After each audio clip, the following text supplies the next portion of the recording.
আজকে ইন্ডিয়াতে ঘোরার অভিজ্ঞতা আপনাদের সাথে শেয়ার করি। বাই রোডে করে ইন্ডিয়াতে যাব, তো আমি আরামবাগ থেকে বাসে উঠলাম।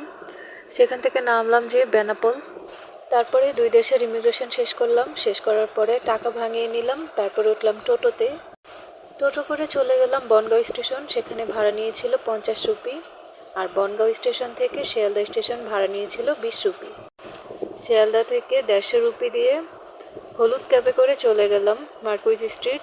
হলুদ ক্যাবে অনেক ভাড়া বেশি হয়, কিন্তু আমার ইন্ডিয়ার হলুদ ক্যাবে ওঠার আগে থেকে অনেক শখ ছিল, এই জন্যই ক্যাবে করে যাওয়া। নয় তো আমি বনগাঁও স্টেশন থেকে দমদম জংশন থেকে এসপ্ল্যানেড অথবা এমজি রোডে গেলে আপনাদের মোটামুটি অনেকটাই ভাড়া কম পড়বে, কারণ ক্যাবগুলোতে অনেক ভাড়া বেশি হয়। আর ইন্ডিয়াতে মেট্রোতে বা রেলে চড়তে অনেক বেশি সহজ হয়, আর ভাড়াও খুব কম হয়, হয়তো 10 রুপি বা 20 রুপি, এর বেশি নয়। যাই হোক, তারপরে আমরা মার্কুইজ স্ট্রিটে পৌঁছে গেলাম এবং আমাদের যে হোটেল বুকিং ছিল সেখানে আমরা চেকিং করার জন্য চলে গেলাম। আর আমরা সেখান থেকে রুম নিয়েছিলাম ডাবল বেডের। একটা রুম ভাড়া ছিল 1200 রুপি করে। অনেক ভালোই ছিল রুম এবং সার্ভিসও খুব ভালো ছিল, ক্লিন ছিল, ওয়াশরুম ছিল, সবই ভালো ছিল এবং এসি ছিল। আর আমাদের হোটেল ছিল হোটেল গ্যালারি। সেখান থেকে নিউ মার্কেটে যেতে মাত্র 2 মিনিট সময় লাগতো, বাট আমি রাস্তা না চেনার কারণে অনেকবার ঘুরছি আমার রুমে আসার জন্য। তারপরে আমরা 7 ডেজ এখানে স্টে করেছিলাম। 7 ডেজ পরে যখন আমরা আবার ব্যাক করে দেশে আসি, তখন যাতায়াতটা আরও বেশি সহজ হয়ে যায়, কারণ ইন্ডিয়া থেকে আমরা রয়্যাল কোচে করে টিকিট কাটি। রয়্যাল কোচ একদম আপনার আবার এসে আরামবাগে থামে।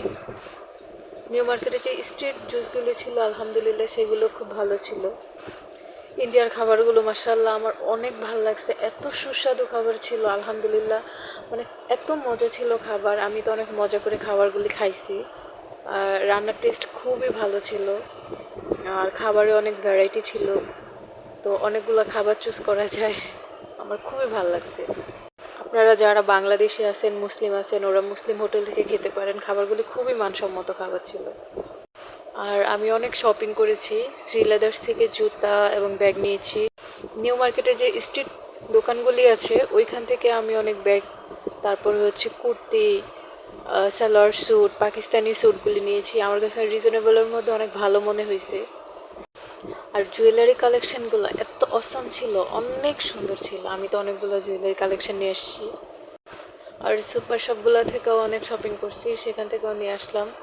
তো আজকে পর্যন্তই, আল্লাহ হাফেজ।